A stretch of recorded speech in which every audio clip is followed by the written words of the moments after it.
ठीक है, तीनों जनरल यहाँ पर है जो जल्दी जल्दी कमेंट करना चाह रहे हैं। जनरल सिवाज, फिर दयाल साहब जी। देखो, मैं ये कहूंगा अंजना, अब जो ये सिचुएशन आ गई है, अभी आर पार की लड़ाई है। अगर कोई जेलेंस्की मान जाए, क्योंकि जेलेंस्की अगर मान जाते तो पहले लड़ाई नहीं होती, अब लड़ाई में कुछ गिव एंड टेक की बात होती है, तो शायद ये लड़ाई रुक सकती है। अगर ये लड़ाई स्टार्ट रहती है तो कीव का बहुत ज्यादा नुकसान होने वाला है, इंफ्रास्ट्रक्चर का बहुत नुकसान, लोगों की ह्यूमन कैजुअलिटी होगी, और कहीं ना कहीं रूस भी दलदल के अंदर फंस के रह जाएगा। जो इलाका तो ले लेगा, युद्ध तो शुरू कर लिया, युद्ध खत्म होना बड़ा मुश्किल है, इंसर्जेंसी का दौर चलेगा, और मुझे लगता है यही अमेरिका चाहता था। जो अमेरिका चाहता था वैसे रूस ने किया है, और ऐसे में मुझे लगता है यूक्रेन तो बर्बाद हो ही जाएगा, पर रूस को भी इकोनॉमिक इंपैक्ट पड़ेगा। ये जो सैंक्शनें लगी हैं ये इसको हर्ट करेंगी, और ऐसे में दो देश हैं जिनको फायदा होगा। एक तो अमेरिका है जो गैस और ऑयल बेचेगा यूरोप के अंदर, और दूसरा है चीन जिसके साथ एक ज्यादा संबंध रहेंगे रूस के साथ,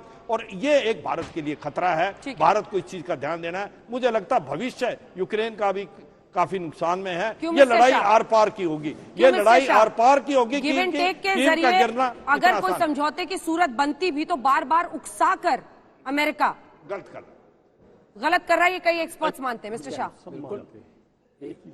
शरत बन सकती ही नहीं थी शरत वो, क्योंकि रूस की शरत सिर्फ यूक्रेन से सीमित नहीं थी, रूस की शरत नाटो के साथ भी थी। उन्होंने कहा कि नाटो को भी अपना कम करना होगा, डीमिलिटराइज करना होगा कई देशों में, पोलैंड में वगैरह जगह पे नाटो को भी डीमिलिटराइज करना होगा, वो भी उसकी शर्त थी।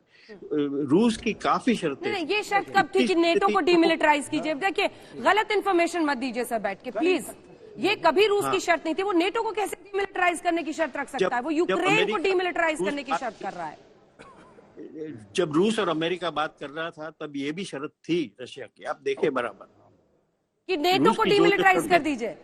नहीं, सारा नेटो को डीमिलिटराइज के बाद ही है, मगर ये बिल्कुल बात ठीक है। जनरल दयाल इस पर बोलना चाह रहे हैं, उनको दिखाइए। जनरल दयाल, देखिए, मैं दो तीन चीजें बोलना चाहूंगा। हाँ, कहीं ना कहीं रशिया की ये शर्त रही होगी कि जो पुराने कंट्रीज हैं, जैसे पोलैंड है, जैसे चेक है, जैसे स्लोवाकिया है, ये सब डीमिलिटराइज किए जाएं, क्योंकि वो नहीं चाहता अपने पास किसी तरह की मिलिट्री पावर हो। इसी मूल आधार पर सोवियत यूनियन ने वॉर्सो पैक्ट को तोड़ा था, ये मुद्दा था, तो वो बिल्कुल सच बात है, लेकिन इतना इरादा नहीं था पटने का। एक बात मैं कहूंगा, देखिए, मैं एक अपने देश के साथ जोड़ती हुई बात कहूंगा। क्रीमिया सन 1780 से लेकर 1917 तक रशिया का भाग था। 1917 में जब रशिया सोवियत यूनियन में ज्वाइन हुआ तो क्रीमिया पेनिनसुला एक इंडिपेंडेंट हो रही थी काउंसिल, और उसके बाद सेकेंड वर्ल्ड वॉर में उसको यूक्रेन के साथ जोड़ दिया। अगर इसको आधार पर रशिया लड़ता है तो भारतवासियों को जम्मू एंड कश्मीर के लिए बलिदान देने के लिए तैयार रहना चाहिए, क्योंकि हमारा भी इतिहास ऐसे ही कुछ कहता है कि बीच में एक राजा आया था जिसने इंग्लैंड को कुछ पैसे दे दिए, इंडिपेंडेंट बना लिया, और वो जूम जाम करता रहा, कभी पाकिस्तान में जाओ, इंडिया में जाओ।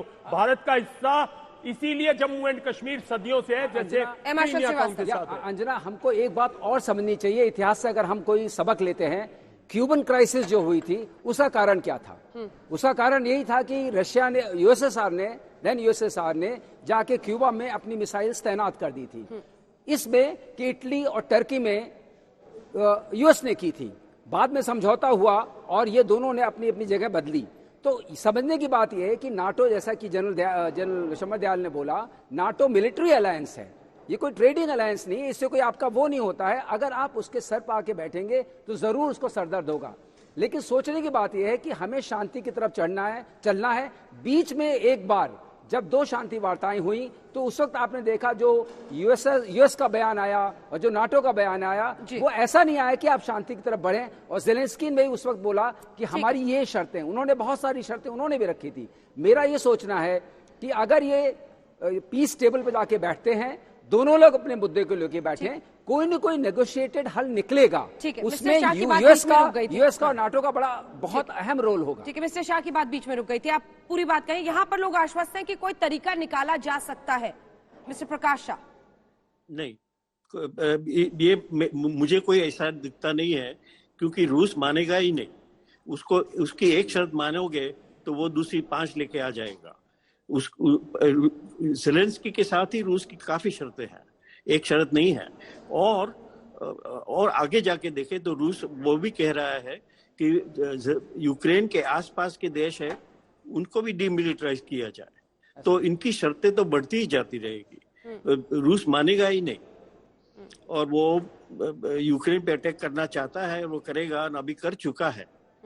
तो अभी उसका निवेड़ा एक ही है, रूस नहीं जीतेगा। लेकिन इसमें ये सवाल तो पूरे विश्व के मन में इस वक्त आ रहा है ना सर, कि आप स्टैच्यू ऑफ लिबर्टी पर यूक्रेन का झंडा लगा देते हैं, स्टैंडिंग ओवेशन देते हैं जेलेंस्की को, आप तमाम बातों पर ताली बजा रहे हैं, लेकिन युद्ध उनकी जनता को अकेले लड़ना पड़ रहा है। नहीं, ये जेलेंस्की का मामला है।